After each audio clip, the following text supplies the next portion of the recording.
Hey losers, I have a special little bonus episode for you today. As we all know, It Chapter 2 comes out in less than a month, and so I decided to dig in the archives and put together both my thoughts on the miniseries and my review of It Chapter 1, both of which came from my YouTube channel. And I've put those together here so you guys can, hear my thoughts on the history of this film and this story. And then I'll be checking in after I go see It Chapter 2. And also be sure to tune in for the Boogeyman episode that's coming out in September. And I'll be covering a little bit more about Pennywise and how he's been haunting our dreams for decades. Talk to you later.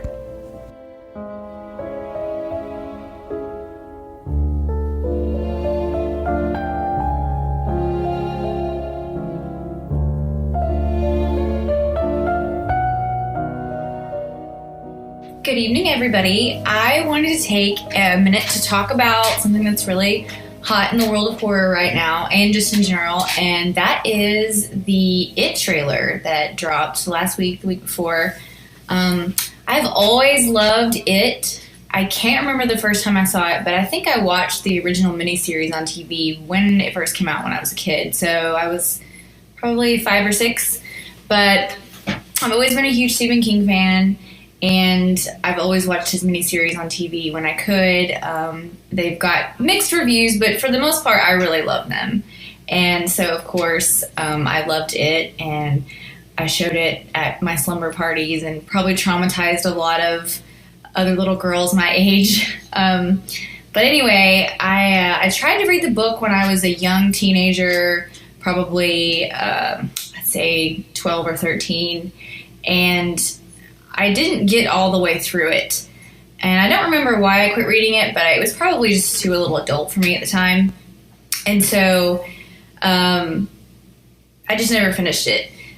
So, I haven't thought much about it for a decade or more, I would say, and hearing about the remake, I haven't been very excited. I haven't really expected it to be good. I was really disappointed when I heard that the guy who did True Detective Season 1 was also going to be directing it, and he dropped out because of creative differences. And I thought, well, that's not a good sign. When somebody obviously talented leaves your project because they don't like the direction it's going creatively, that's not what you want to hear.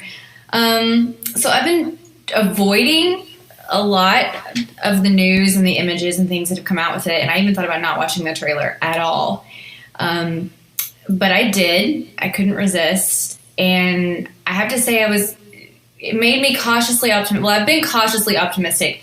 It gave me some validated hope, the trailer did. And after I watched it, I thought, okay, that was pretty good. And the scene with the projector and like the flipping images was done, I mean, very well and very subtle. And it's creepy and just good.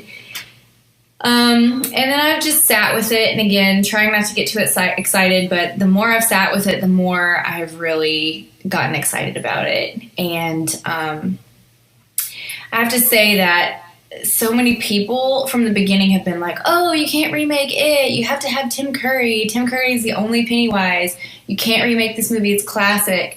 And I have to say, although I love the It miniseries, it, by no stretch of the imagination, is a masterpiece.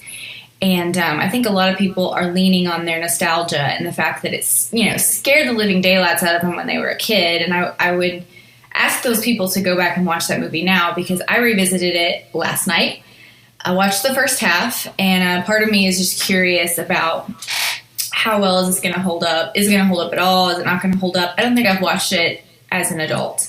And I have to say, there's still some great moments in it, but a remake's not going to hurt this movie. I mean, even Tim Curry as Pennywise, he's fine, but there's nothing like earth-shattering or that I feel too attached to. I don't watch that and think, oh, no other actor could do this.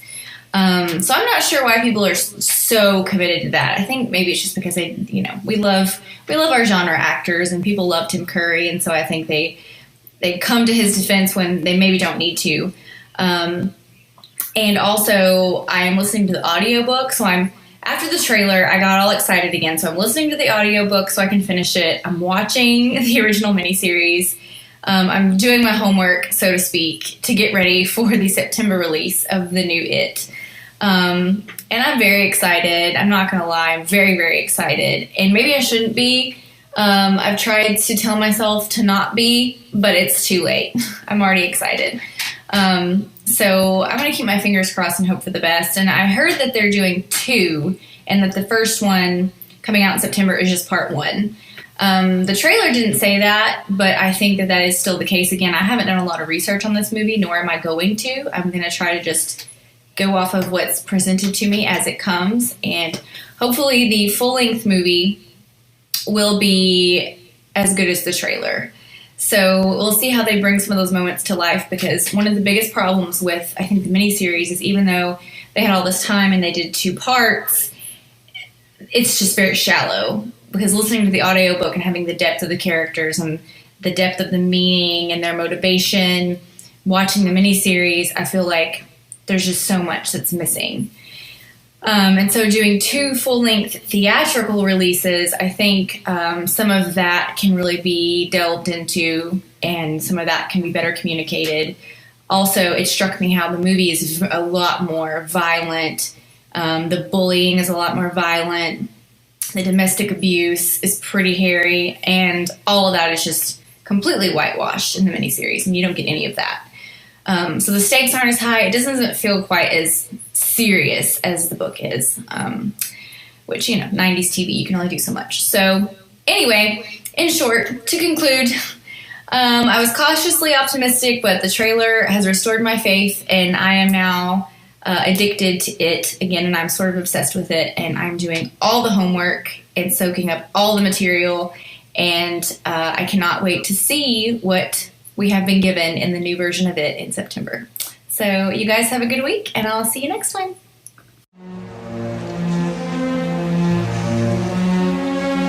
Swear to me. Swear to me that if it isn't dead, I'll come back. Hello, friends.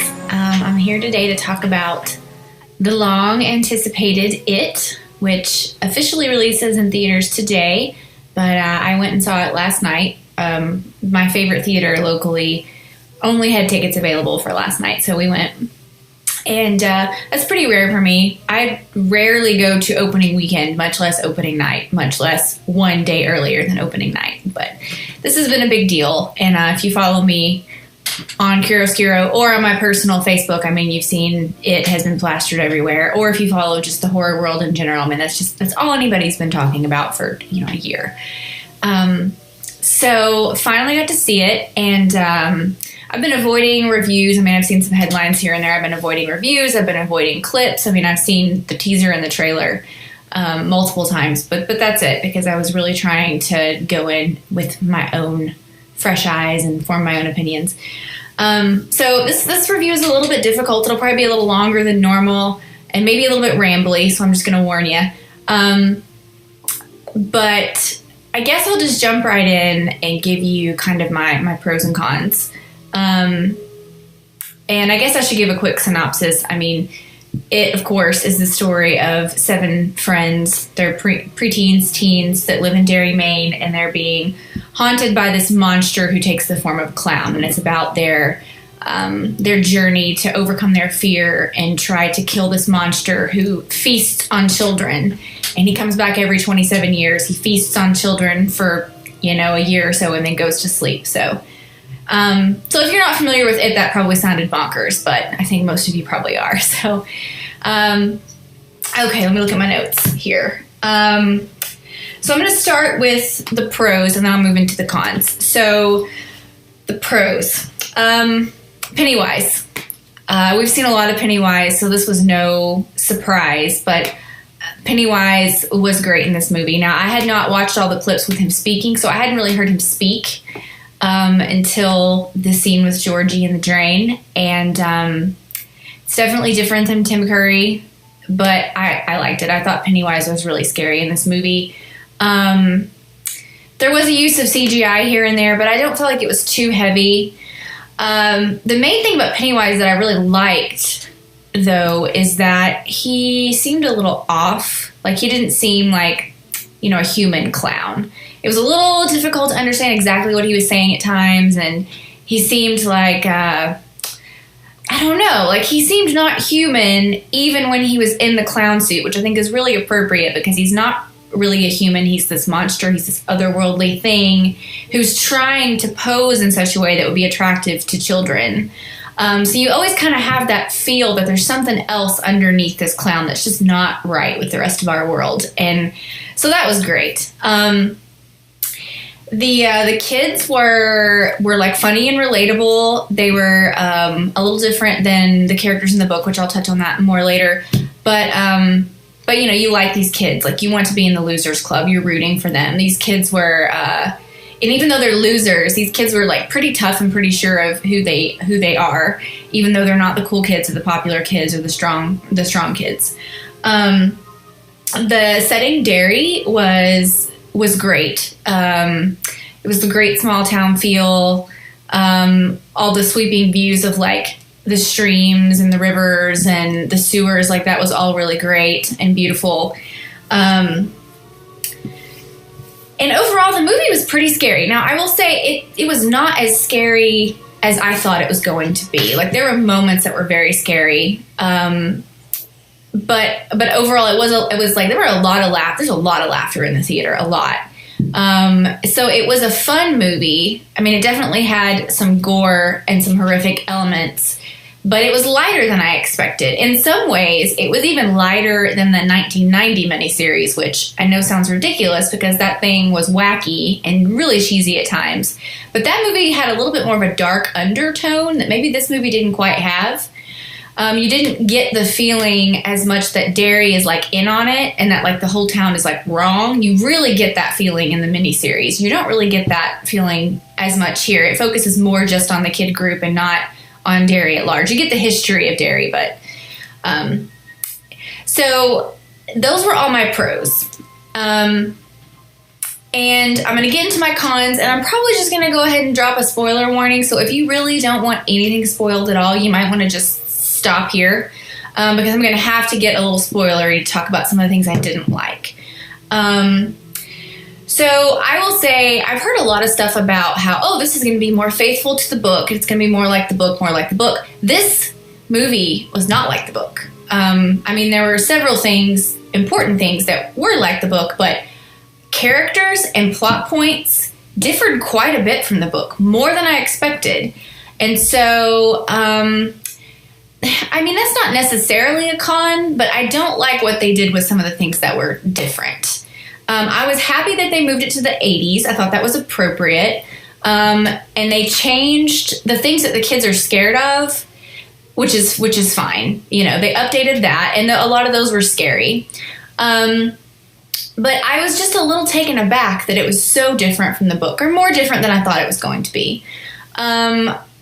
And even though the kids were a pro, the kids are also a con in my book because in the book and in the miniseries, the kids are really kind of like, they're kind of shy and they're timid and they really are like the losers club for a reason, and they don't really stand up for themselves and become strong until they have that rock fight and they save Mike, and like that's when they become the losers club. That's when they start fighting back. That's when they become strong. These kids pretty much fight back from the very beginning, which is okay, but I think it's maybe not as meaningful that they've always kind of been scrappy. I feel like it's better when they're weak, and then they finally say, no, we have to do something. We have to stand up. We have to face this. We have to face our fears. So I feel like it lost a little bit of meaning because of that. And also the characters weren't as well defined as maybe I would like. Ben was fantastic. Ben was my favorite. I loved Ben. Such a kind of scared, but also strong character. And he was strong in kind of a quiet way. And he was, he kind of saved the day a little bit here and there, but in just little subtle ways. And I just loved Ben. But Eddie and Richie were kind of the same character.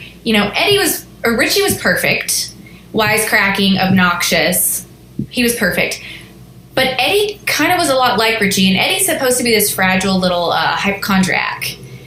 who's sort of timid and scared. And he is actually quite a bit like Richie as far as like he talks a lot and he has like comebacks. And so I thought those characters were a little too similar and not well enough defined.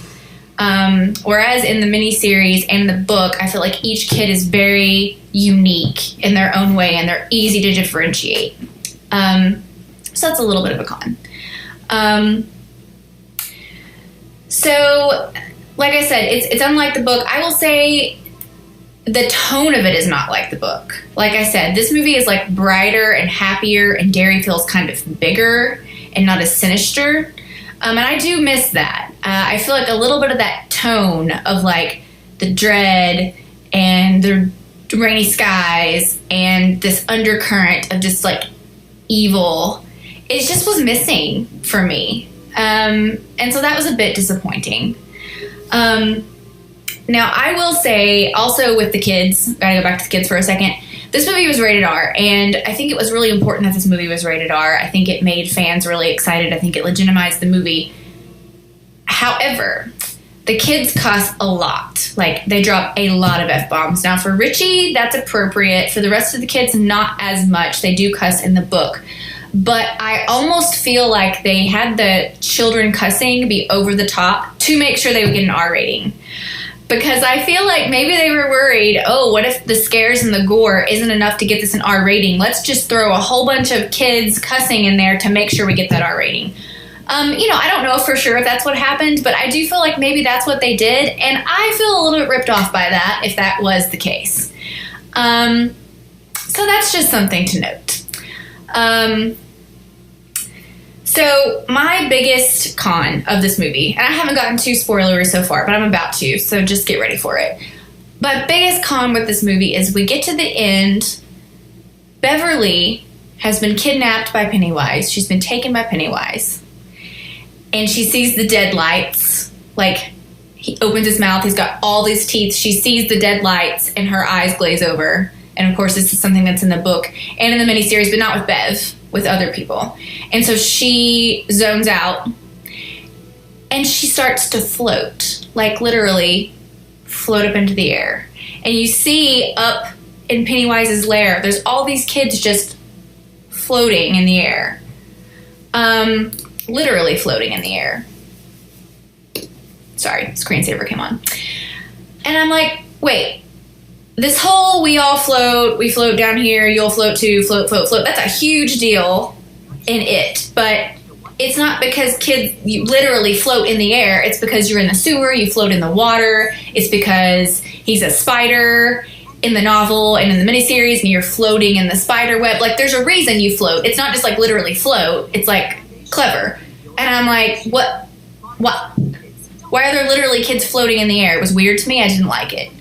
Now, Pennywise's lair is actually pretty cool, though, because he's got this huge, big, like, pile of, like, children's toys and clothes, and it's, like, all the things he's collected from the children he's killed, and it's a huge mountain of kid stuff, and it's a pretty cool set piece.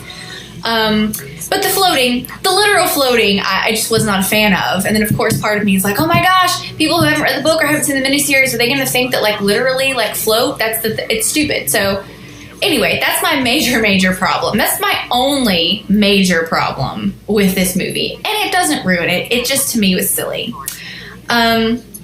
So, those are my pros and cons. I'm going to just give you some overall thoughts. The opening scene with Georgie was beautiful and perfect. And that scene alone makes me happy that this movie exists. We get to see it almost exactly as it was written in the novel. And if you've read the novel, I mean, that takes place in the first few pages and you know what kind of ride you're in for. And the way it was shot in the music, and you meet Pennywise, and Georgie looks perfect. It's just, and it's scary, and it's graphic, and like I said, that scene alone is worth having this movie. It's perfect. And I also will say that we're in the throes of prepping for Hurricane Irma here, and I'm not the kind of person who gets nervous about such things, natural disasters, and I'm just not a worrier. I do what I can to prepare, and that's kind of it. But this storm has me a little worried. And I thought, you know, I've been looking forward to this movie for months and months, and honestly, years. I mean, I loved the miniseries, but I've wanted to see a really scary adaptation, you know, since I was a kid. So last night was a great distraction, and I told my husband, I said, well, if nothing else, we're going to sit here, and for the next 2 hours, we're not going to think about the hurricane. And I can tell you that is what happened. I was in the Losers Club, living in Derry, in another world, and I did not think about the hurricane. And really, that's what movies are for. You know, good entertainment, that's what it does. It takes you to a different place and a different time, and shows you a story and hopefully teaches you a lesson. And I think that's always been the strength of it, is it's this compelling story, and it's about life and love and fear and friendship. And I think it teaches us, I think it has a lot of things to teach us about life. So I guess that's it. I mean, I don't know if what I've said really covers the scope of how I feel about this movie. But I like it. I was just a wee bit disappointed because, you know, like I said, there were things I didn't expect. But I'm looking forward to a second viewing and to see if, now that I know what it is, if I can adapt to some of that and watch it with, you know, new eyes. So anyway, I hope that you guys will all go see it and let me know what you think. I mean, there are opinions swirling all over the internet about this. I've not, again, read any in-depth articles or reviews or anything because I still wanted to keep it just my own thoughts. So now I'm going to go out there and read all the things and listen to all the podcasts and see what other people have to say. And yeah, so I'll see you guys next time. And hopefully next time I do a review, I'm in this room and not in a different state or in a different house. So talk to you guys later. Bye.